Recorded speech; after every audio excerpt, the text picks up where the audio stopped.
Ladies and gentlemen, welcome back to Not That Bad, a movie podcast, the podcast where we take movies that you don't like and we tell you why they're not that bad. Pretty self-explanatory, I think. But we want to welcome everybody back to the show. If you're coming here for the first time, welcome in. I of course am one of your hosts. My name is Connor, aka one of two dead skeletons on the last piece of dry land in existence. And I am here with my everyday co-hosts, the illustrious Mr. Gabe Tice. Gabe, how you doing, buddy? First, you called me an everyday co-host, and then you called me illustrious. Which is it? Because you're my co-host every day we record. However, it's not every day. It's every day. Nice you save, know? Connor. Nice save. Hey, folks. Thanks for joining us in what might be the most ill-conceived episode to date. Oh, man, that fits the theme of the movie we're covering, doesn't it? Oh, shit, we're already jumping into it. Okay. Ladies and gentlemen, if you couldn't tell from the title, we are covering Mad Max Beyond SeaWorld. I mean, WaterWorld. Let's do this. All right. Oh, a little backstory God. about this movie. Sorry, excuse me. How I need a drink for this one. Oh, do you? I do. Okay. I think a lot of people were drinking on the set of this movie, I would imagine.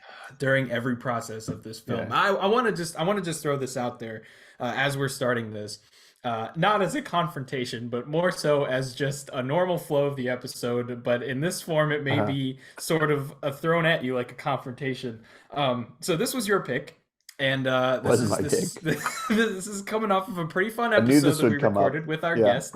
With our guest Tony Crespo. If you guys haven't heard that episode, please go check it out. Girl Next Door. Loved recording it. Girl Next Door. Very fun episode. But this was your pick today. I remember vividly during our recording of our Mario episode for our Patreon, which you can subscribe to right now. Which you can subscribe to right now at any tier to watch all of our specials on Patreon, including Super Mario Brothers, a part 2 of our video game movie special. Anyways, during that episode,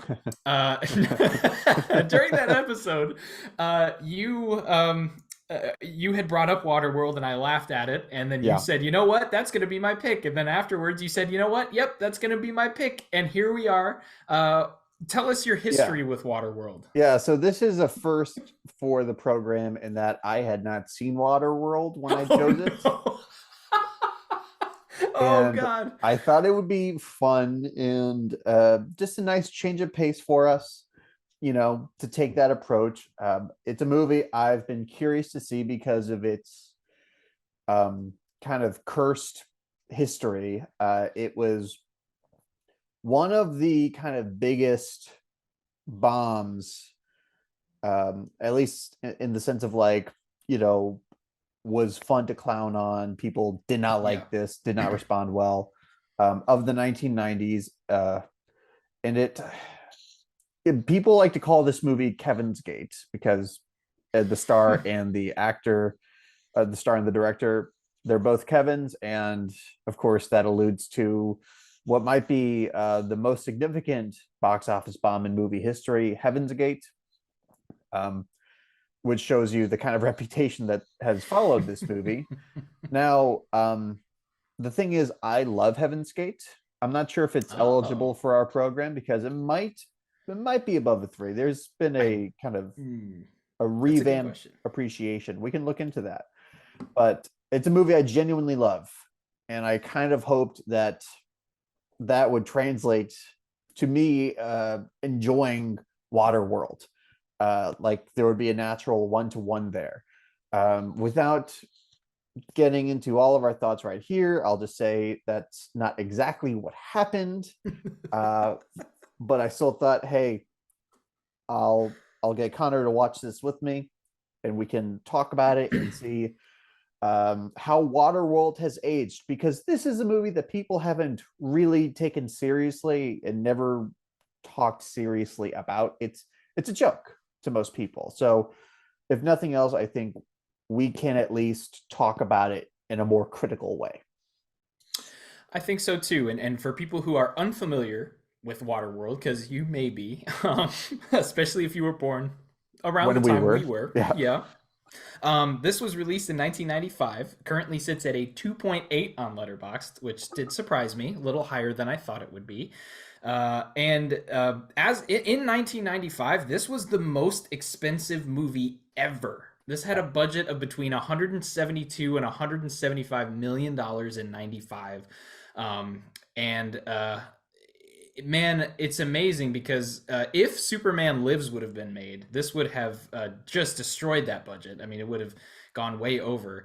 But man, it's so funny to see how people refer to this movie now because really, if they refer to it at all, it's exactly what you described. It's a joke, and Now, okay, we should say that there is a cult fan base that's yes. been steadily growing. In fact, it has an Arrow video release, and Oh, they're kind of like Shout Factory or Criterion. It's like yes. something of a stamp of approval.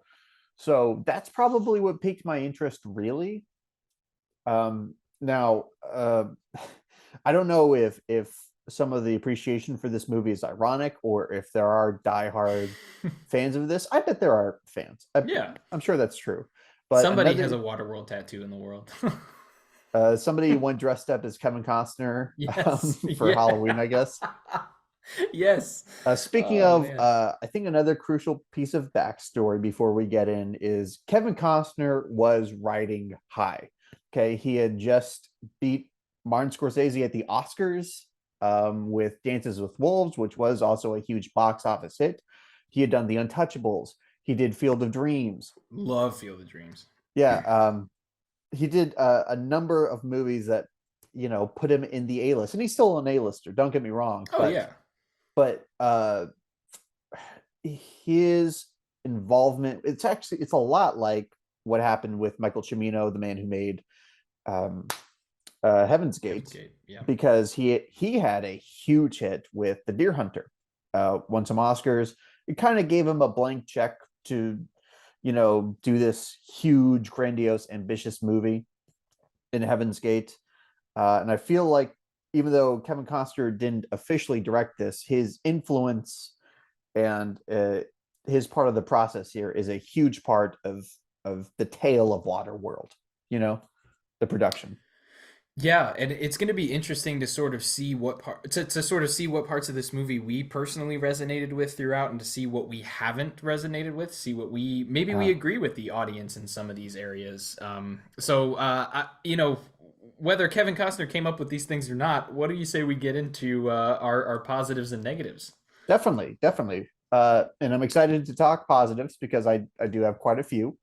Oh, Um, quite a few. I mean, let's see. If I can just jump into it, and hopefully you'll agree. I really just love the premise of this movie. If you just told me, hey, how would you like to see Mad Max on the ocean, right? On water, yeah. that would intrigue me instantly. So I don't know. You tell me. How do you feel about that premise? How did you feel going into the movie, knowing that was the hook?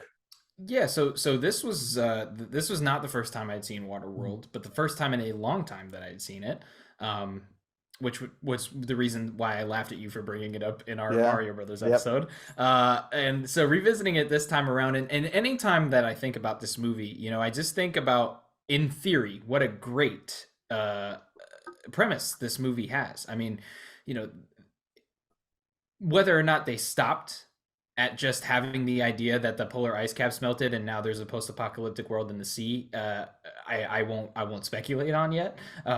But I think it's interesting because it's one of those things where, like, I could see this being some sort of sequel to Mad Max. Like if something were to happen in the world of Mad Max that created this issue where the world flooded, I could see that being one of the later Mad Max sequels. Instead, Hmm. it's Waterworld, and let's be real too. Like, and I'm not saying this is a positive or negative right now, but it definitely separated itself from the Mad Max style and put it much more into the category of movies around its time. It was very much like, let's get every kind of shot you'd expect from a movie about water in 1995 type of look. So it didn't take Very everything specific from kind Mad of look. Max. And no, but like, it's funny because I just want to highlight this real quick. And again, not a negative or a positive, but like, I feel like every movie that came out around this time that featured any kind of body of water had the same two shots that are in this movie, which is like directly in line with a gigantic sun or a gigantic moon right on the water, and it's got that 90s grain to the camera, and it's just like, I don't know, it's just so identifiable with that time period. And I don't know why I feel like so many movies have that, but watching this I was like, this shot could have been in any movie that came out in that time period, and I'd have been like, yeah, that's from that movie. Um, Either way, whether or not that's the case, it definitely separates itself from the style of Mad Max, though the character design and inspiration for a lot of that does feel very Mad Max. And the idea as a whole, I do enjoy in Mm. theory. It's a good premise for a movie. Yeah, and I think they execute on that premise really well, specifically in the production design department.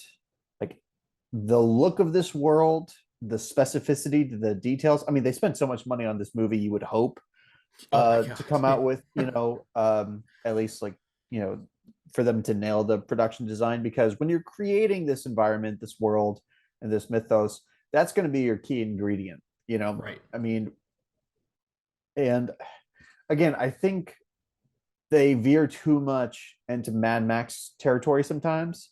Like I texted you at some point that everything looks so dirty, even though they're on water. They live on water. Yeah. Yeah. Uh, And you and know, I and I it's funny because I read that text out to my wife, and I was laughing hysterically because I didn't put it together until you texted me that. Because it's just like you just get used to the Mad Max aesthetic of the yeah, characters, and the set design and the production design of everything is very Mad Max nautical themed. But yeah, why are they so dirty? yeah. They can just jump in the water. And okay, the sidebar, but I don't know where else to talk about this. The opening shot of this movie is Kevin Costner taking a piss into a cup, which he filters and turns into drinking water Yes. when he is on the ocean. Sorry. Well, let us not forget too that there is a bit of a twist with our lead character, in which that they are a human fish hybrid. Yeah. Uh, That's why I so that's why I call this movie the Kevin from the Black Lagoon. Kevin from the Black Lagoon. Yeah, I think that's pretty identifiable with this film. And no, and like and that's the thing too. Like you highlighted production design, and it's something that I do want to highlight as one of my Yeah. positives. It's impossible not to. Whether you like the design of everything or not is completely out of the question. The fact of how well it was done and how much care was put into it, and knowing that there were disasters on the set that destroyed a lot of these, and they had to be rebuilt and painstakingly recreated or fortified, everything you could think of. It just makes it that much more impressive because when you do watch it, the production design is so tight and it's so consistent throughout the Yeah. film Yeah. And that you can appreciate it. Kevin Costner's boat, while it's not iconic like the Millennium Falcon or Mad Max's that main cruiser that he drove Right. throughout the films, it's a very unique design. And I really love just looking at that ship and seeing like all of the nooks and crannies and the ropes and the things hanging off of things and the switches that activate other things. Like Kevin Costner's main weapon in this movie is this boat, which Pretty he much, yeah. uses like as some kind of like waterbound Rube Goldberg machine. Like he pulls a lever and Yeah. something shoots out from the side or a tarp falls on somebody. So all of that being said, the production design for me is where I can say with a lot of confidence that they really executed the premise well, right? Like lived up to its potential in that department.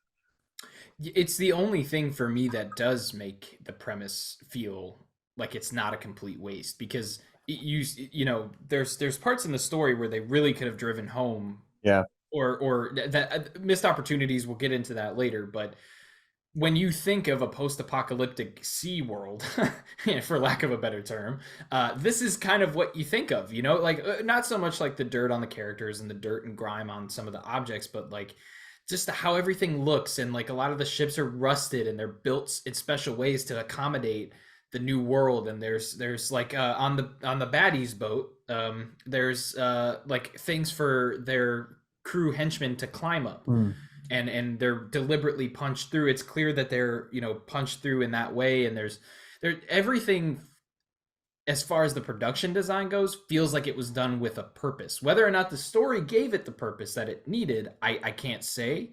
But I would say that while it is a level below like Millennium Falcon, other iconic um, vessels, Vehicles, yeah, yeah, vessels, yeah. I would say for me, like it's a step below it, but it is a step below it, and it's still something that I will take away, especially from this viewing, as it is one of my favorite parts of the film. It Mhm. was his ship. I thought it was very well designed and very cool looking. Well, we spent so much time on that ship that My they fucking needed, god, they really needed they needed to to nail make this this. a cool ass ship, man, because Yep. otherwise I would have gotten sick of that ship pretty quick. And like there are details, like I guess I'm segueing here, but there are also just like in general, like details about either the wardrobe or production design, set design, Yeah. props, just like you know that's the fun about creating this post-apocalyptic sort of society, is seeing how humans have adapted and seeing how they make a life in a society out there. And some of those were pretty cool. Not all of them made sense. We'll get into it. But there are some harrowing details in here, Yeah. like the way that they kill people, like Ooh. execute prisoners, is sticking them inside this mud bath, inside an iron cage.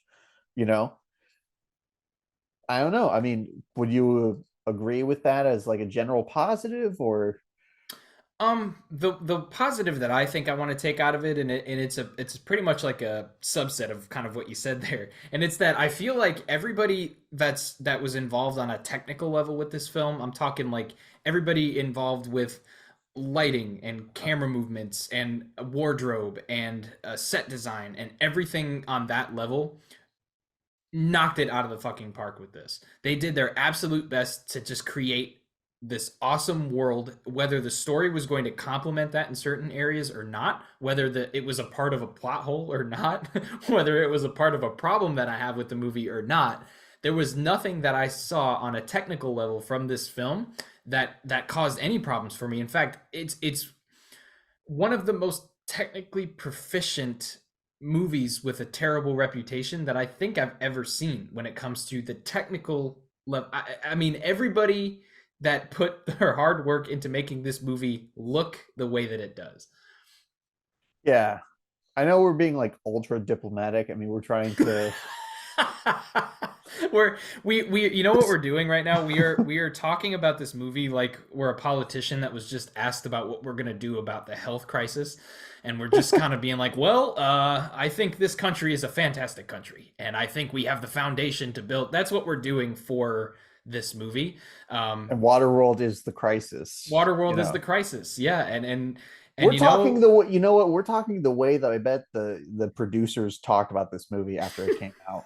Well, the technicians that we hired yeah, the just did a lighting marvelous rig guy job. was just on his game every day. The best Um, boy really lived up to his name. He truly was the best boy.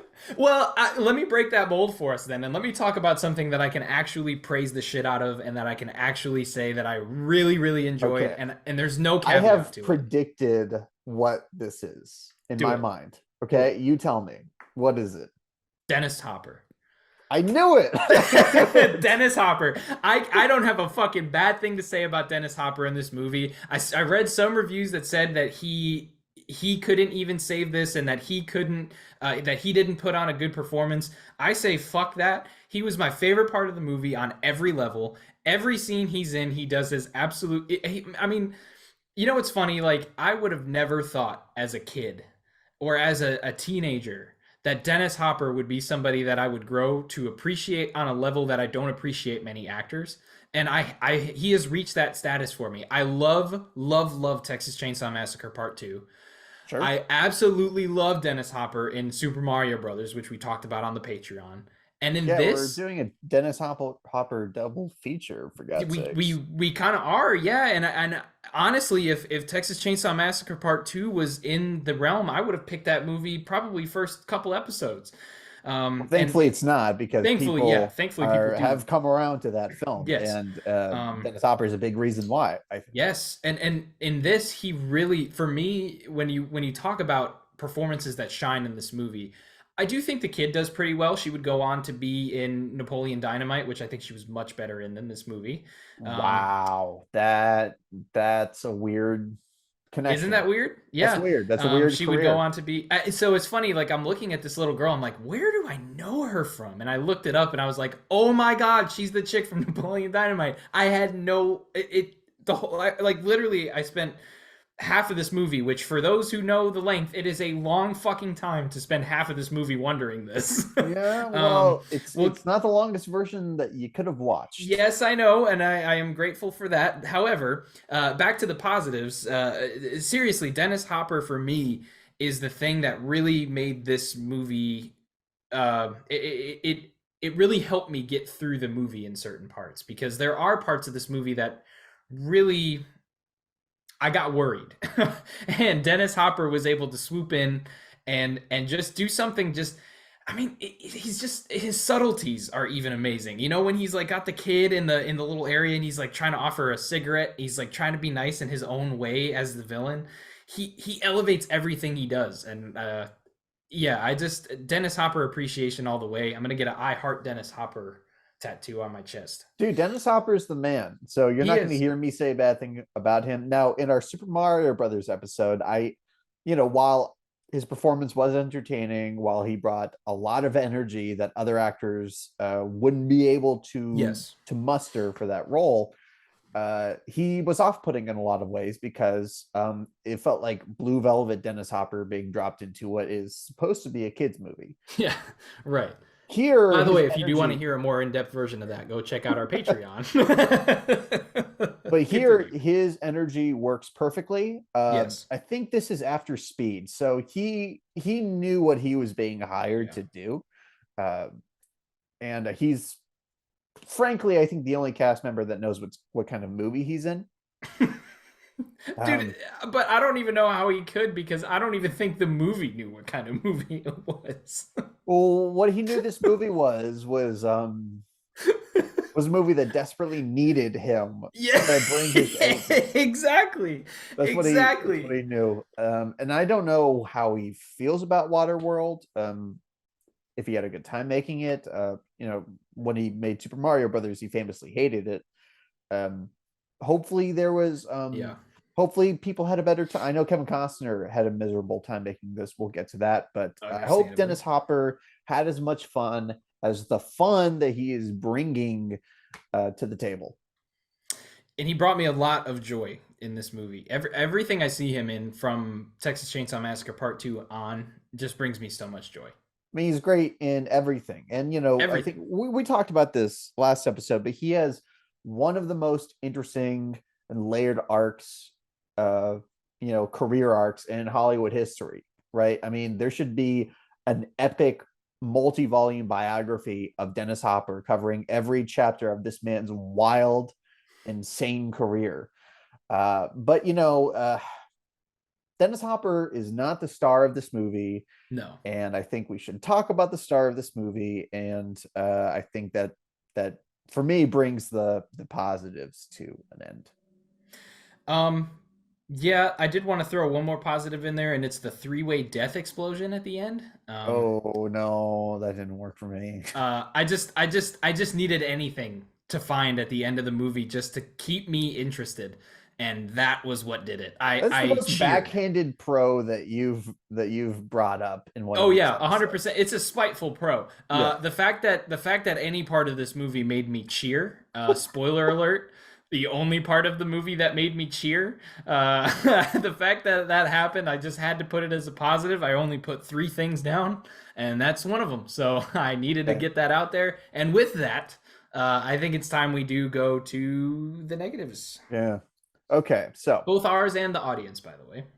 yeah, first we'll start with our personal problems. And the thing I want to talk about is something that a lot of people have complained about. But you know what? I feel very strongly about this, and I think we need to devote some real time to this. Okay. Yeah. I like Kevin Costner. I like him quite a bit. I think in the right role, he is great. He has a really rare quality for actors of his generation, which is this really sincere, salt of the earth, kind of like Jimmy Stewart esque as presence. That's why he excels so much in Field of Dreams, which I'm gonna be real with you. So last night I was trying to watch WaterWorld, and I decided to take a break and watch Field of Dreams instead. I, without rambling, I thought he brought no passion or energy to the role. I think he's playing one of the most uninteresting and underdeveloped action hero type of characters that I could think of, frankly. Uh, and he has been on record saying that he had a miserable time making this movie, and I think that completely shows. There's not just any charisma to what he's doing in Waterworld. I could not agree more. And let me preface this by saying, like, I am very I feel like I'm pretty liberal with like 4 star and 4.5 star reviews. It's just I tend to use those pretty frequently, but I very rarely give a movie 5 out of 5. It's just like the ultimate rating for me. Mhm. One of those movies is Field of Dreams, Yeah. and I absolutely love his performance is a huge part of the reason that that movie is a 5 out of 5 for me. Everything about his performance in that movie for me is perfect. Um, that being said, you would never know that this is the same guy if you saw this movie first. If your first introduction to Kevin Costner is Waterworld, why would you watch him in anything else? He's not compelling. He's not interesting. He's not charismatic. He's not anything that he is in every other role. Even a Like, movie that people like, okay, I've heard a lot of people these days call Dances with Wolves very boring. Even the people who think that movie is boring can admit that his performance is great. And I can't find anything redeeming about his performance in this movie, and I'm not shitting on him for it. right. Sometimes you just have a bad experience and it's a bad day at work. Everybody has that day, but fuck, And man, like he there was was the a one thing I was looking forward to. I was dumbfounded, and I couldn't believe, going back and forth between those two movies, I was watching the same man. I mean, there's I can't think of a role, like a starring role, that is more mismatched for the actor.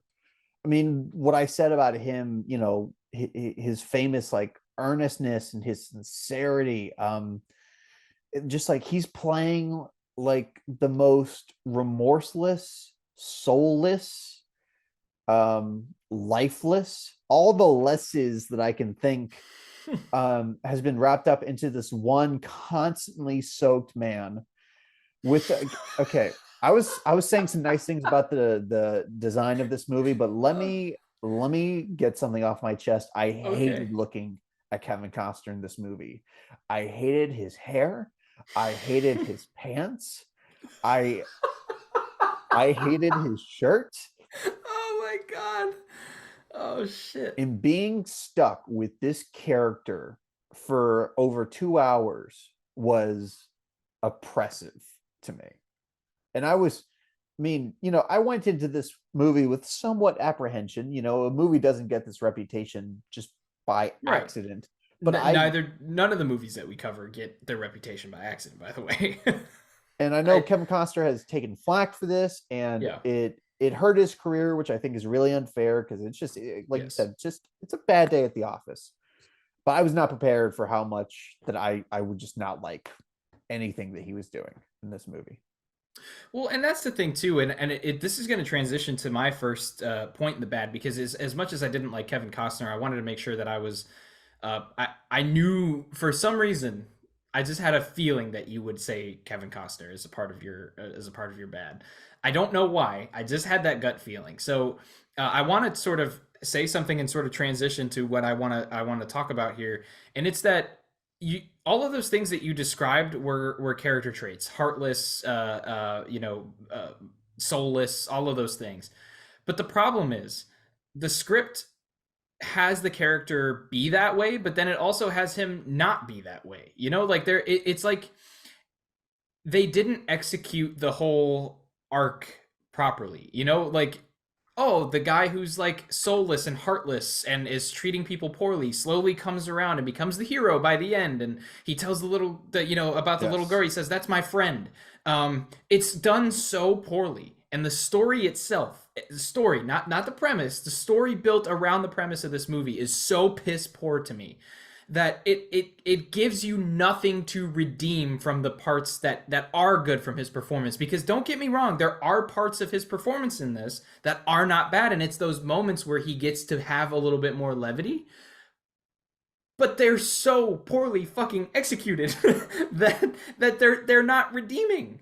I the only thing that he did acting wise that I admired as a choice is when he's drowning in that mud bath, and the woman's like, if we let you out, you have to take us with you. And he just kind of looks at her, he's like, sure.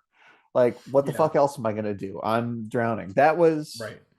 and I don't even know if that's like a choice on his part, because honestly, he reads every line with the same flat delivery, and that's just a moment where I feel like that actually worked to the advantage of the moment. Yes. But I gotta tell you, man, this character was so like, it's kind of like the bizarro Han Solo or something like that, where like they're trying to follow that arc, but it's like they have no idea what made the characterization work or what made the performance work. Han Solo is a smuggler, he's a rogue, but he's not throwing little girls off of his ship, you No, know? he's not pinning down a woman who tried to defend herself and cutting her hair off and then cutting her daughter's hair off. Yeah. He's not trading a woman on his ship for sex like he's her pimp, you know? So that's where we meet this character. And we don't know anything about him other than he's a mutant. Which, God, is But that just like thrown in here for no reason? God, as soon as what's funny, I didn't retain that part of the movie probably because I watched it when I was like 13. So you don't really pay attention to certain parts of the movie. But as soon as that happened this time, it clicked back in my brain that I remembered that happened, and I said, "You've got to be fucking kidding me." So It's not a bad thing to throw in there, but they didn't make it mean anything. no, that's what I'm saying. They just threw it in there. Like It's what's just a part of the movie. He's yeah, a hybrid. it could have Humans are dying off, and he's a hybrid. They and he don't like him. doesn't he uses it like as a skill like once, like before the third act. And I forgot for long stretches that he was a mutant. Until I remembered that I texted you that this movie was the Kevin from the Black Lagoon, and that sort of reminded me, like, right, because he has gills. Um, yeah, but so you go from that, like he's just a bastard. And it's almost like this movie could have been kind of an interesting thriller about a woman and her child kind of stuck on a boat with this like fiend, right? Yeah. And it would be like this great psychologically driven piece of like tension. But of course, this is Kevin Costner. This is his big action vehicle. So no matter what he does to this woman, they are going to end up having sex on his sinking ship right after her adopted daughter has been taken away by Dennis Hopper. A painstakingly slow sinking ship, by the way. It is sinking so slowly, you can't even tell that it's sinking. Like, I was looking for signs throughout the movie that this ship was actually sinking, and I couldn't find one. And I just thought for a second when they kidnapped her, I'm like, okay, this is what they're gonna do. They're gonna kidnap. He's gonna try to catch them. The ship is gonna finally sink because all those people were on it, and then they're gonna have to find. But they just burn it down. It was completely inconsequential that the ship was gonna fucking sink. It didn't make any. It could have not been in the story, and the story would have still turned out the same. Yeah. Now, I think this is a pretty good transition to the rest of the characters who, aside from Dennis Hopper, are all subpar. Like at best, they're subpar, and at worst, they're some really not obnoxious. I thought about Super Mario Brothers in the movie a few times, which for me is not a good thing. Talking about the woman, I don't know her name. I don't think they give her a name. Yeah, that's so funny because I just looked it up earlier because I was thinking about that character and I'm like, what the hell is her name in the movie? Her name in the movie is Helen. Helen. Okay, I vaguely remember that now. I think the actress was miscast. I haven't seen her in anything else. I know she was like in Basic Instinct. She was in New Girl, the show New Girl. She was in a What? couple episodes of that. Yeah. Okay. Yeah, Well, she played a character named Uli for those who are fans of the show. I'm a fan of the show, so okay, that's cool. I mean, I'm glad that she went on to do other things, that she's known for other things. I was not impressed by her performance in this, but at the same time, like you said, if this is the first time I'd seen Kevin Costner, I would have no idea that he had any good performances to his resume. So I just I'm going to kind of take that back because I think she's actually trying her best, but it's a very difficult character that the script just doesn't. They can't find a tone with her character or with her relationship with Kevin Costner, who she has no chemistry with. Well, and this is sort of the thing about this movie, and like normally when we talk about like the bad and the ugly about a film, right?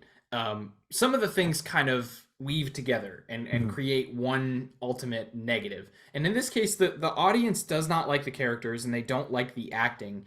And I had some problems with that too. But I think a lot of that comes from another issue that the audience has and that I have with this movie, and it's the dialogue. I mean, it doesn't do the actors any favors when they're saying lines that just aren't delivered well. And it's amazing when you look at it and you see how well Dennis Hopper's character is written throughout the movie. I'm pretty sure he just improvised. It may be because he was improvising or because he's just so fucking talented with what he's doing or maybe the writer, to give them a little bit of credit, maybe they're just very good at writing Dennis Hopper. I mean, that there's a possibility that that's the case. Every other character though, I mean, even the small bit characters, there's not even an interesting small character in this movie. And it's like, what do you want us to get out of this experience? Who are we supposed to root for? The only character that I found myself rooting for at any point throughout the film was the little girl, was Enola. And even through her, she was so underutilized and her only character trait was that she had this tattoo on her back that was a map to Dryland, that which is one of the worst MacGuffins that I can think of. Like yes. nothing about that intrigued me. You care just because it is a child in danger, not because the character has anything endearing about them or is written well or delivers a good performance. And that's not on her, by the way. No, of course not. And we're not blaming really anybody here. No, none of all of these actors, in my opinion, like even looking down the list, like Kim Coates is in this movie. He's the Jack Black is in this movie. Is he really? Yes, dude, I had no idea. Is in this movie. Holy shit, he is. He was the pilot. Whoa, I had no fucking idea, man. That just blew my mind. Yeah. But no, like that's what we're saying. Like everybody in this movie, like you can pull up anybody. R.D. Call, who played the enforcer. He was in Into the Wild and Born on the 4th of July. Did great in those. Kim Coates does well in pretty much everything he's in. He was in Black Hawk Down and Bad Boys. He was in Resident Evil as well. He did okay. But that's what I'm saying. Like, there's so many things that are already against the performances and the actors and the characters of this movie that the dialogue had to fucking nail it, and it didn't. And I don't know if that's a complaint for you. That was definitely a complaint for the audience. That was definitely a complaint that I had. I felt like it failed the actors. Yes. Yeah. The characters themselves, I feel like the story didn't do them any favors in building them up. So we had to have dialogue that we could either remember or identify with them. and I didn't. I couldn't. Yeah, I really didn't think about the dialogue as its own separate thing. I just added that all up to the characters underwhelming at almost every turn. And That's fair. when they're not underwhelming, I mean they're just clowns, man. They're like Dennis Hopper's right hand man was the most pathetic excuse for an antagonist that I've seen in a long time. He just had nothing. I did not take him seriously. And it's like the film didn't take him seriously because he gets like the lamest death ever. I'm going to say that ever. He shows up. He's about to shoot Kevin Costner with this stupid ass shotgun. This is like dystopian shotgun. It just looks like Yeah. he's holding a rusty barrel, and he's like, "You should have stayed in the water." And then it's empty. The dumbass was about to shoot Kevin Costner with an empty gun, and all Kevin Costner has to do is just turn to him and shoot him with his not empty gun, and that's it. This movie was building up to that moment. Every scene that this guy's in is just him salivating for the chance to fight Kevin Costner. Yep. Who, by the way, Kevin does not get a single decent action scene in this movie. Like No. I Well, was no, he doesn't do shit. Okay, there are some that's cool fair. stunts with stunt people, That's fair. but his character, the one fist fight that he's supposed to have, happens completely off screen. That's fair. That's very fair. Yeah. And You're the absolutely thing is, correct. like, I know Kevin Costner can be a good action hero. He was in The Untouchables. He had a really great part in the Western Silverado, where he actually played one of the more charismatic heroes.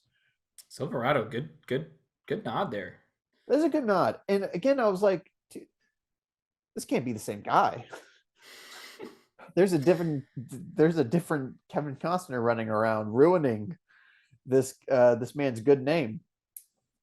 So I hate to be so hyperbolic, and I hate to like say all this about an actor who I respect, and I want to defend him because again, people like to clown on Kevin Costner because of movies like this and The Postman, and there are some Dances with Wolves haters.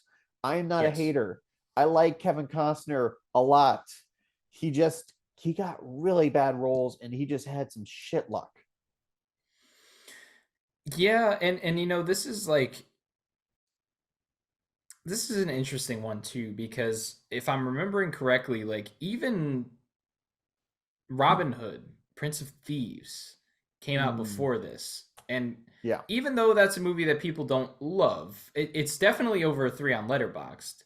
And even that film showcased him as an action hero way better than this did. Yeah, but I think that's also the start of the downfall of the Kevin Costner empire. It Um, certainly could be. he just had no business playing Robin Hood. He's really bad with accents. Even the voice, He I think is. he was trying to do some kind of affectation in his voice just to make it seem dystopian. You Well, know, he make was him sound like certainly speaking another language at one point. he was speaking Portuguese. I had to bring that up because you texted me about it. I was like, oh, I can't wait to bring this up. I hope it comes naturally. There we go. He was certainly speaking a different language, and that language is Portuguese. Okay. Um, And thank you God, for man. bringing that up because that leads me to my next point. And I'm sorry if I'm hijacking this, but I got way Don't. more in the Yeah, negative section than I did the positive section. me too. Yeah. Um, the culture, the cultural details. I praised some of the set design and all of that, you know, the hard mechanics of this world. But the cultural details are asinine. Like I don't know how this society came about. I don't know why man wasn't better prepared for this flooding. I mean, Oh, are these kind of like people on the margins, or is this all of it? Is this all of society looks like this right now? can I bring something up with that? Oh, sure, please. Okay, so the world floods, right? It's completely flooded, except for one area of land, one area of dry land. So, God, this makes me so mad. Okay, so we get to that area of dry land at the end of the movie, right? And we learn through that this is where Enola came from, and that the two skeletons they find are presumably her parents. Whether or not that's the case, which the movie makes it pretty clear, but I've seen reviews say that it's not. So if that's the case, whether or not it is, what caused them to die? I mean, think about it. If all these people are able to survive on the water with all the disadvantages there is of being underwater, they say very clearly they knew they would die. Why? Can they not fish?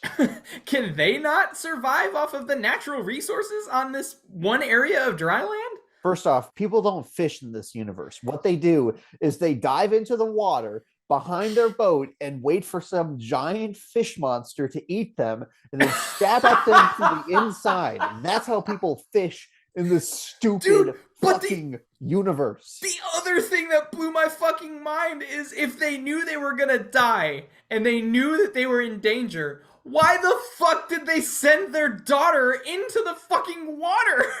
They're on land already. Her whole point is to get back to land, but they sent her out there. If these are supposed to be her parents and she finds out that she's home now, how did she get in the water to begin with? I'm going to fix WaterWorld right now. Oh my God.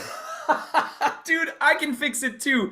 Don't make it. Okay, no, because I think you and I both agree that there was a cool idea here. It was a cool idea. What it was this a movie, seed. Okay, the conflict, everything about this movie, it should have gone like this. Okay, the little girl should have had gills. She should have been an anomaly, and the smokers should be chasing her. So one of their scientists can figure out how to, use her DNA to give them all gills and make them, the top dog of this. Can I throw a wrench into that too? Sure. Kevin Costner is one of the smokers until he sees what they're going to do to this young girl. So he splits from them, and that's where he has his redemption moment. He's the one that captures her. He's the one that takes her along as he has the journey coming back.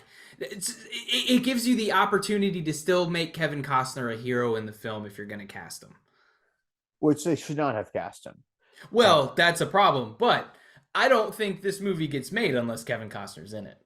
I guess. I mean, is that the only reason this movie happened? Is because Kevin Costner signed on? It feels like nobody else could have done this around that time. I mean, who the fuck else would have done this? Arnold.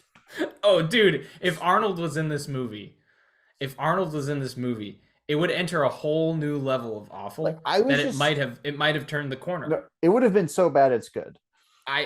Well, okay, just Batman and Robin. I was just thinking so many times through this movie. I was thinking Kevin Costner is an Academy Award nominated actor, and he has no idea how to do this. Like that scene I was bitching about where the henchman gets suckered and Kevin just shoots him. I was waiting for the cool line. I was waiting for the badass line, the one-liner. No one-liner. Stick around. I was waiting for that. What killed the dinosaurs? The Ice Age. He has nothing. And he waits a beat as if he's supposed to have a line, but it's like he forgot. It's like he forgot.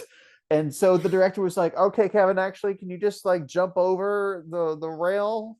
Thank you. He's just standing there, just line. Yeah, I mean, that would have been better if he just said line. He looks at the camera like this for a beat. Yeah. Oh yeah. It's uncomfortable. I expected it too. You were not the only one. I expected it too. Yeah. And and I'll say one last thing before we start really talking about people's problems. I don't know how you felt. I thought the action was way too goofy for this whole thing. And that's a weird complaint because I like other movies that have what you could call goofy action scenes. I mean, Everywhere, Everything, All at Once has a fight with butt plugs, right? So it's like you can go zany and you can go weird, but like imagine some of the stuff that happens in this movie happening in The Road Warrior, and you see the total disconnect. Like this is a tonal mess, this movie, and the action is when I realized that they did not know what they were doing. Like I cannot take this stuff seriously. That little moment at the end that you praised was ridiculous to me. That's like something out of like it's like I'm trying to think like I would It's expect. like to me, it reminded me of the Last Action Hero. Yeah, It which is just a felt like something that comedy. would be in the Last Action Hero. Yeah, it's like a comedy action film That was like a with Arnold parody of Schwarzenegger. action movies. That was Yes. that was a parody, and that's how most of the action felt to me. Yeah. No, I agree, and I think it's part of the overall one of the overall problems with the film is that it just doesn't know what it wants to be throughout. Does it want No. to be an endearing mid 90s romance movie? Does it want to be a complicated romance movie? Does it want to be an action adventure movie? Does it want to be a hardcore like brutal post-apocalyptic movie? It doesn't know. So it just tries to do all of those things. And it doesn't work. And the action sequences are a big point of that. The only reason I can champion that last scene is because it's really the only moment in the movie where I became animated and it wasn't a negative. You know, like it Okay. was the only one that I was like, yes, like that was fucking awesome. I needed this. I needed like it's almost like the movie had sort of put me to sleep when it comes to my enjoyment up until that point, Mhm. and then that scene was just smelling salt, and I just fucking Okay. amped up and was like, Wow. whoo, this is fucking hell yeah. Now we've complained a lot and we've gone all of our issues across by now. But of course, it's time to talk about other people's issues, which I think we've addressed most of them. Yeah, Uh, it's hard not to. yeah, and this might be a case where, gosh, it's let's see if we can defend this movie against some of the criticisms. We'll So see. the first thing, right, is the acting. People definitely have always railed this movie for the performances, and the only defense I can make is Dennis Hopper, right? He's the only person who stands out as a performance that I really enjoyed and that captivated me. Uh, This movie was so much easier to watch when he was on screen. Oh yeah, I mean, and I've said this in a few episodes. Like sometimes the writing is just so uh non-complimentary that it causes performances from good people, good Uh-huh. actors, to not go well. And I think this is what the case is in this movie. I really don't have a problem with any of the acting in this, truthfully. I mean, it takes me out, but most of it is just they're given something so shitty that there's no way they could turn that around. I mean, Kevin Costner, I think, is the exception. I think he's supposed to be kind of like the leading man who's supposed to like keep us through this. So I don't want to be too harsh towards him, but I want to say like maybe he could be held a little bit more accountable than some of the other actors. Well, But Dennis Hopper is the one that you can highlight as just like, I mean, he is actually great in this. yeah. I mean, look, the reports are that the two Kevins, Kevin Costner and director Kevin Reynolds, were not having a good time together. Their working relationship was strained, just not going well. So apparently, Kevin Reynolds kind of left, and Kevin Costner sort of shadow directed the movie to an Hmm. extent.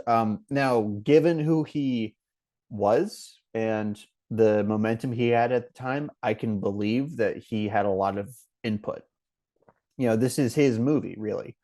Right. So as much as I love the man, want to defend him, I mean he is responsible for the performance in this movie. Now it's the script's fault that his character is so without dimension or motivation. Like that's the thing, he has no driving force as a character in this movie. Like I couldn't tell you what his motivation is. I can't. I At no point did I relate to this character. So one of the directors, either of the Kevins, should have done, either worked with the screenwriters, done their own rewrites, because that to me is kind of inexcusable. So that's the acting for you. Now, people really also hate the story. Is that fair to say? Oh yeah, people hate the story of this. I think most people can acknowledge the premise is very cool, and in fact, most of the reviews I read were that the premise was cool, story ruined it. Where do Which you is stand a on that? yeah, that's a kind of a rare case, right? I mean, hey, Yeah, um, I can't really think of another. I can think of some movies where like, oh, that's a cool premise, but like the movie didn't do anything with it. sure, I see those But kinds of movies a lot. oh yeah, But this, but people are saying the story just ruined it. Like they ruined their ability to enjoy this cool idea. yeah. Um, yeah, I think without making too fine a point of it, at no point did I care. And at some point, I just lost interest in this world, this universe. It felt like none of the details we were learning were useful. It felt like treating dry land like this sort of mecca. I understand that there was some sort of religious allegory to it, Right.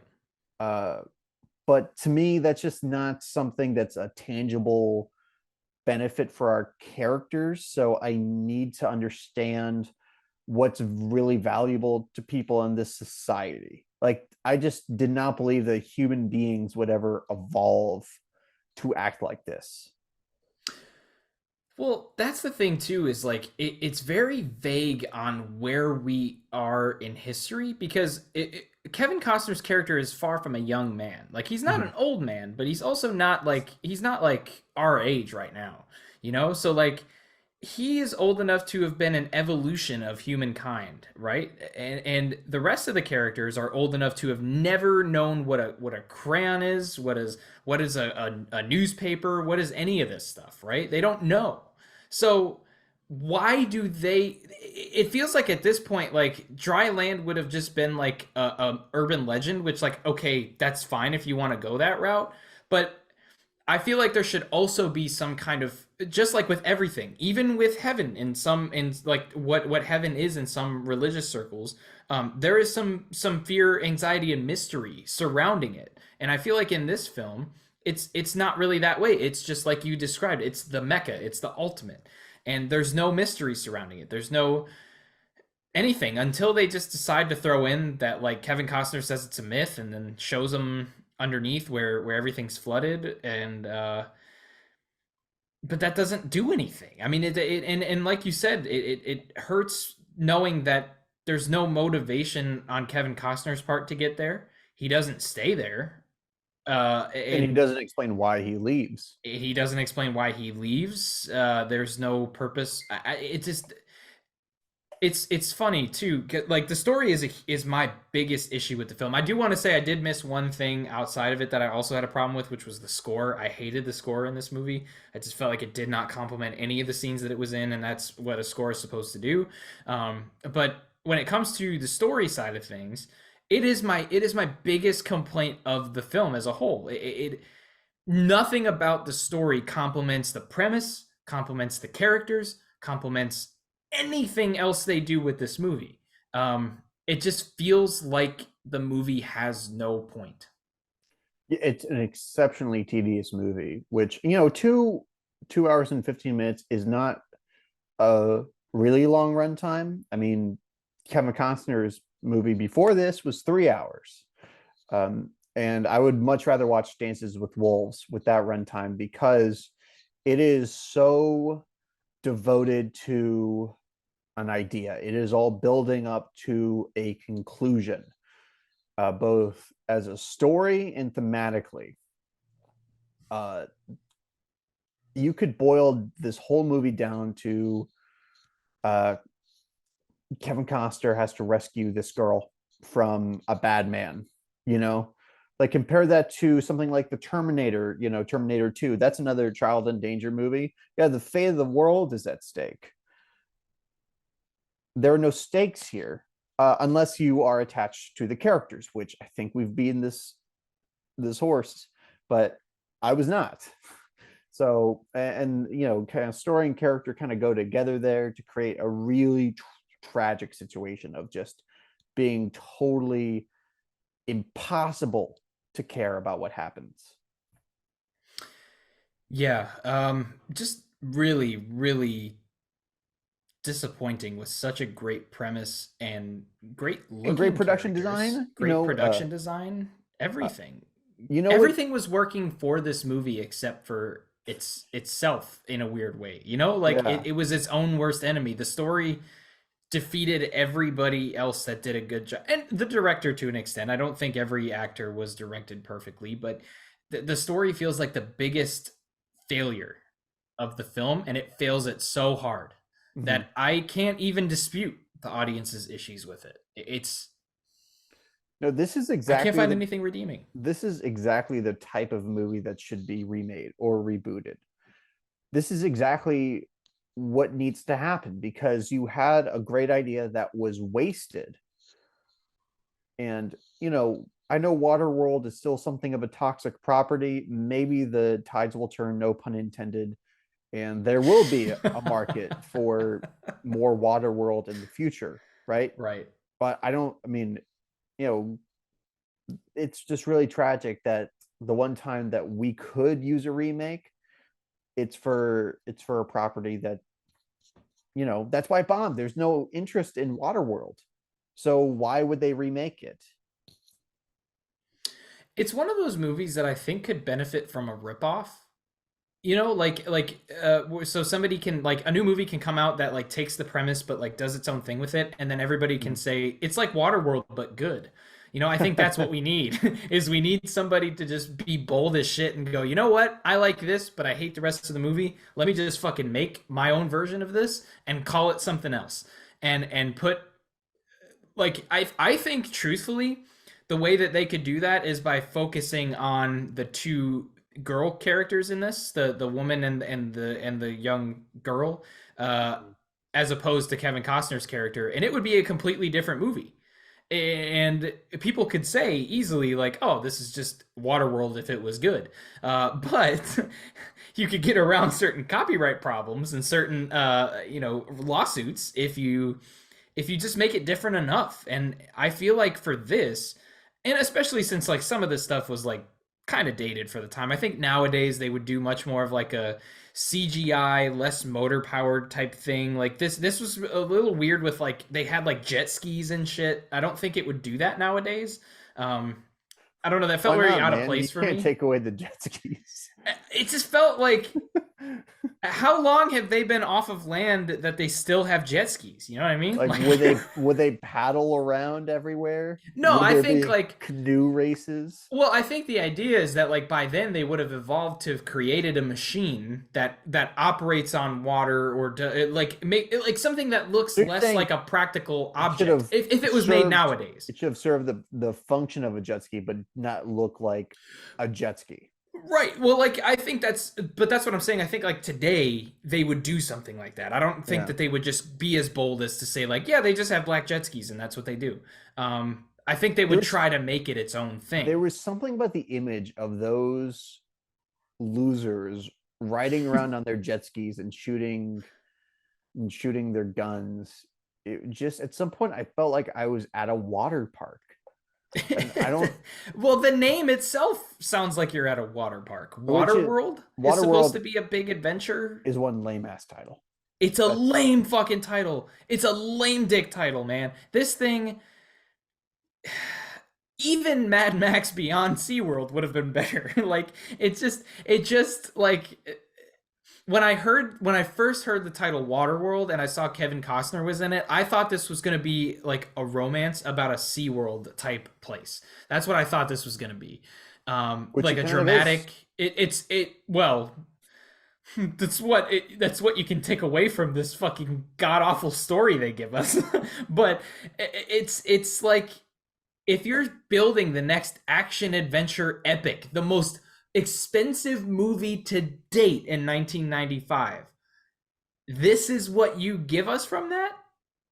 This is what you give us from that? This is your big epic? You give us a movie titled Waterworld that fucking shits on its own premise with its story? This is what you give us? I don't know, man. I empathize with the audience here. I Yeah. completely agree with him, and I feel Yeah. I am one with the audience for the first time in our entire show's history. I Yeah. feel most one with the audience. Yeah, I can't disagree with the audience here, and because I feel like the consensus is this was a cool idea that was wasted. Yes. That Kevin Costner was the wrong guy to lead this film. That I mean, and as cool as the production design is, I can't say that I feel like I'm watching the most expensive movie of its No. time. I feel like money burned on this movie. But I had to It, pay Kevin Costner. it's just like Hey man, Halloween Resurrection had to pay Busta Rhymes. This movie had to pay Kevin Costner. You know, Dennis Hopper probably did this movie for like a Crunch Bar. You know, like I don't feel like it took much for him to get on this Are movie. you kidding me, dude? I bet Uh, his fee was like up the oh no, wazoo. I hope he earned a fuckload of money from this. But it's so funny watching him perform. It just feels like you could go up to him and just be like, "Hey man, I got this movie where you can go crazy, and I'll give you a pack of gum," and he'd be like, "All right." You know, I just And he I'm gives just me that sense that he really enjoys what he does. yeah, it's just amazing. This cost more than Star Wars, than any of the Star Any Warses. of them. It costs more than any of them. Oh my god. It costs more than like think of a movie. It costs more than that. You know, like Yeah. maybe like the Marvel movies and shit that they make now for like cuz they know they're going to make 2 billion dollars each can completely overshadow this and like fucking anything James Cameron does cuz good lord does that man just want to spend as much money as possible. So he can But make as much money as so he possible. can make as much money as possible. But holy fucking shit, man. Like looking at how many movies came out around this time and were so much better for just a fraction of the fucking money that they spent on this. It's amazing. Think of how many projects could have been funded with a fraction of what they were given for Well, this. that's exactly what people said about Heaven's Gate, because that was a very expensive production too. By the way, I did check Heaven's Gate has a 3.7 on Letterboxd. So That's that's it's been really redeemed. high. Yeah, That's it's been really redeemed. high. I mean, Mhm. I was kind of looking forward to doing an episode on that, but We'll find a way to cover movies we like one day. yeah, We'll yeah, spin this off. because I kind of miss doing that. No, Yeah. No, we like movies here, but I'm yeah, talking we like, do like a lot of movies movies we here. love, But then sometimes we talk about Waterworld. Sometimes we talk about Waterworld. This is really the first time that something like this has happened on our show. Yeah, I feel like Um, this is like this is an anomaly. I really don't want yes. to I do hope this this is the again. last time this happens. um, Oh shit.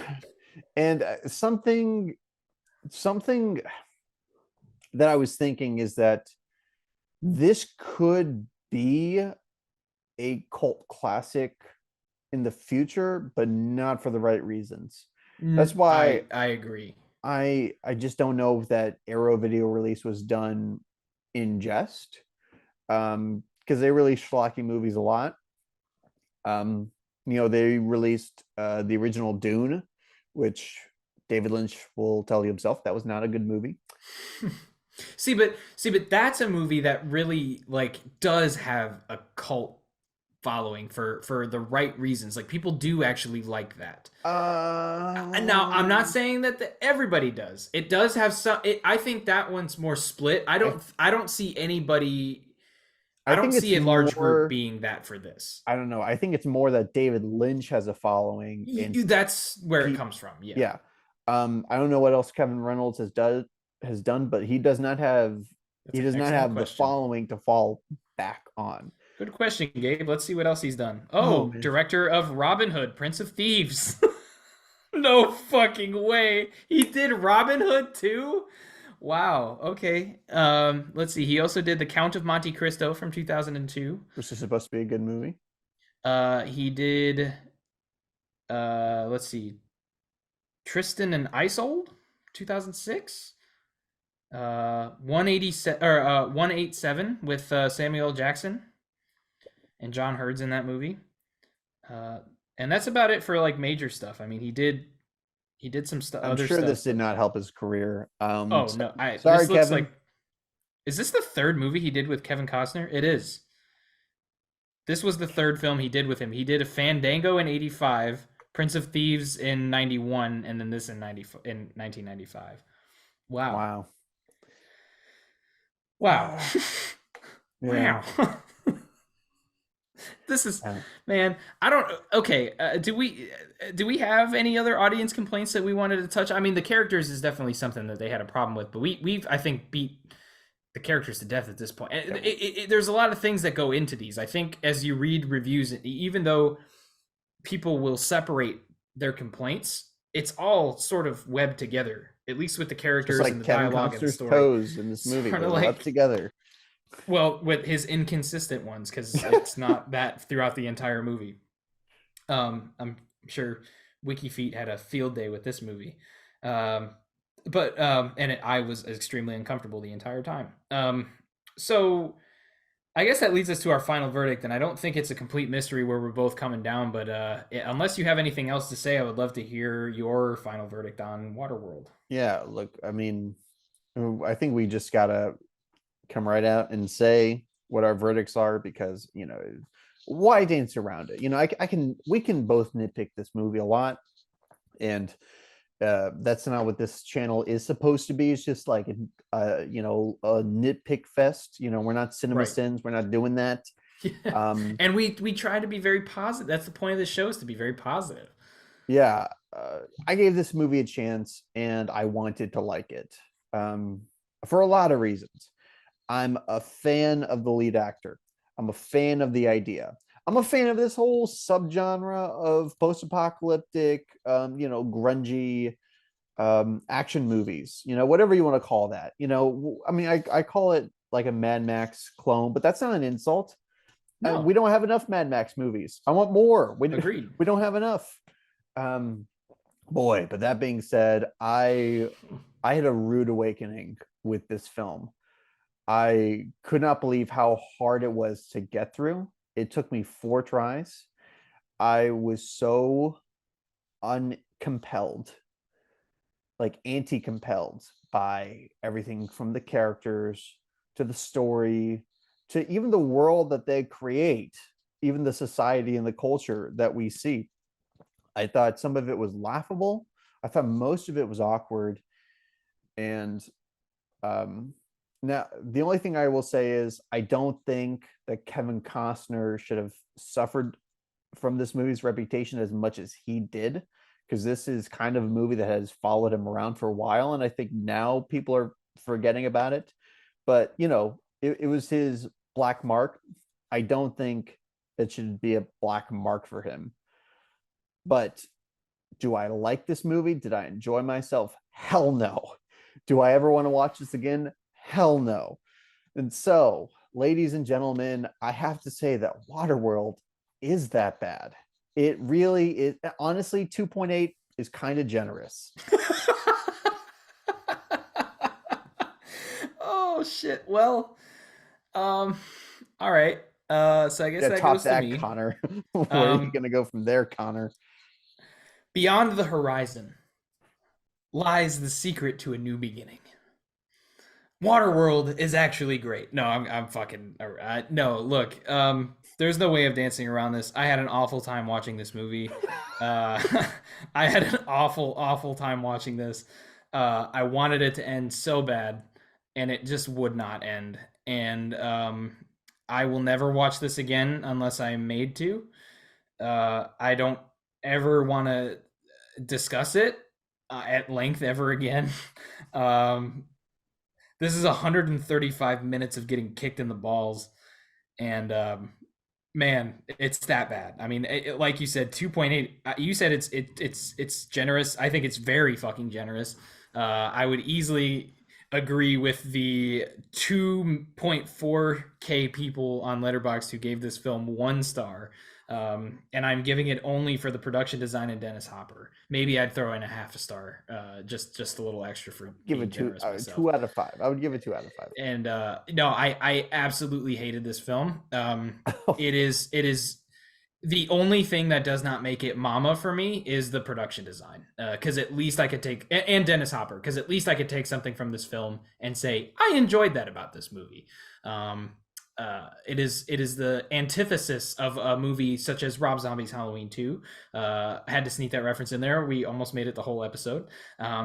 But no, in all seriousness, this really is an awful film, and I will never enjoy myself watching it if I have to watch it again. And I Wow. hate to do that. I really hate to say that because I hate to do this too. it's funny because like I was really excited for this conversation, and I still had a lot of fun discussing this movie because sometimes it's refreshing, especially after a day at work at a day job, to come here and just bitch about something. And it was kind of fun to do that Yeah. this time around. But it's kind of a bummer too because like that's not what this show is about, you know? Like we come here to defend movies that are bad, and But sometimes movies are that bad. yes, sometimes Sometimes they people are. get it right, and Yes, and they you got it know, right. and we can't ignore that. We can't No, we can't turn away from that. exactly. If you are a Waterworld fan and we're hoping for us to defend it, I'm sorry. Deeply sorry. I am actually like I feel kind of guilty that I made Connor watch this. It was a really irresponsible thing on my part to just Oh assume shit. that I might be lenient on Waterworld. What's the saying? Friends don't make friends watch Waterworld. No, honestly, like I'm glad you made me watch it here because I probably out of curiosity would have revisited it again, and at least I was able to gain something out of it instead of just wasting 2.5 hours of my time. 2 hours and 15 minutes, sorry. So no, I'm glad you brought it here. Of all Yeah. platforms, obviously we've had discussions about talking about movies that are that bad on some sort of platform at some point. Just it's been an ongoing joke throughout our show, about it's that bad, and we'll talk. But I didn't really expect us to get it on this show. I didn't expect us to ever both land on a it's that bad. Um, and I don't know that this will be the only time that it happens. Probably not. It'll be a rare occasion. But yeah, man, like this is an interesting one. Thank you for bringing this here so that I didn't rewatch it when I was like 32 and fell deeper into a depression. So I appreciate Wow. it. Depression. Because Well, this, I'm sure that Kevin Costner fell into a depression after this movie came out. I would think that he did. That's unfortunate. But hopefully he didn't. Hopefully he hasn't seen it more than Look, once. hey man, he got a good gig with Yellowstone, and I know he actually just announced that he was Yes. leaving, or I think that the show was ending, either one. Um, Yes. but Kevin Costner is cool again. It's like I see him around, I'm like, fuck yeah, Kevin Costner. Yeah, he was at the MLB. Just did a Field of Dreams game in Iowa at the Field of Dreams site, and he was there for it. Like he did a big on the field ceremony, alluding to the film. So like Yeah. he's relevant, and I So love it. where's my Waterworld anniversary? Well, he's also, let's not forget too, he was in the Snyderverse, the Snyder He was superhero Pa films Kent, as Pa Kent. and Yeah, he was so one. I think he was one of the best casting choices for those movies. fantastic. Yes. Yeah, I agree. And I didn't you tweet recently about Pa Kent at the time of this release, or am I going Oh crazy? God, I don't even want to get into that, dude. Like when you piss off the Snyder fans, I don't need that. I don't need them breathing down my back. No, I just wanted to throw that If at you because I was you like, let me just find a way to kind of throw a wrench in the end of this. if you want my hot takes, Go okay, follow Gabe on Twitter. all you gotta do is follow me at Gabe Tice. Because I am not sharing all of my Snyder thoughts with you folks, okay? I The don't need show is called Not That Bad after all. We want yeah. to keep it light, but that's a good transition, I think, because we are also on social media. You can find Not That Bad on all of this. Well, not all of the. You can find us on Facebook and Instagram at Not That Bad Pod, and you can find us on Twitter at Not That Bad. M as in movie, P as in podcast. We are, of course, on all of your favorite streaming platforms for podcasts, and we are on YouTube, where we would love you to come and subscribe and leave some comments. Tell us what you think of the episodes. Check out our past episodes. For everybody that's been supporting us so far, thank you so much for doing so. And of course, we are also, we mentioned this at the opening of the episode, but we're also on Patreon. We have a goal. Gabe, if you'd like to tell us a little bit about our Patreon here. Yeah, so we have a goal of reaching $100 of support a month so that we can start putting out weekly content. And of course, we offer these really cool rewards and prizes depending on the tier. We just did two specials, Mortal Kombat, the original, and the Super Mario Brothers movie. So if you want to hear our thoughts on those and whatever specials we come out with in the future, all you got to do is sign up, throw in your support, and that way we can get closer and closer to doing this as a weekly show.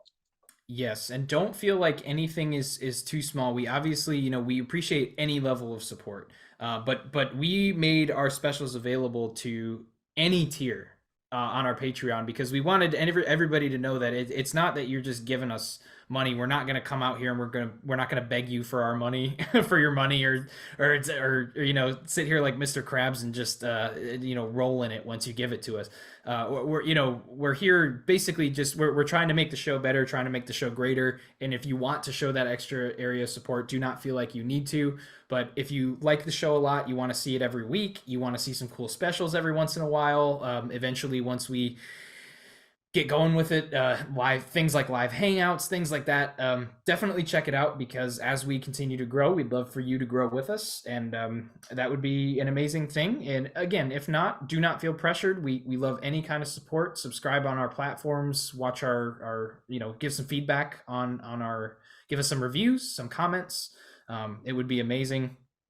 And we got a lot of exciting things coming up in the future, so I'm just really excited to be doing this and ready to keep rolling. All right. Damn, we're good at this. All right, y'all. Well, until next time, Connor and I are going to sail off to dry land.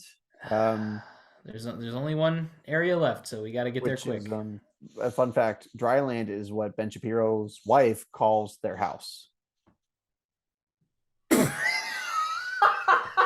Just had to throw out some fun trivia for all of you guys. Oh, son of a bitch. All right. This episode had to go there at some point, and we got there. I'm kidding. No, guys, I'm kidding. That's what she calls the bedroom. Okay, I was just fooling around, y'all. Don't get upset. All right, again, you can follow us on social media. We will also be taking donations at this time. All right, everybody. This is not that bad. Signing out. Peace.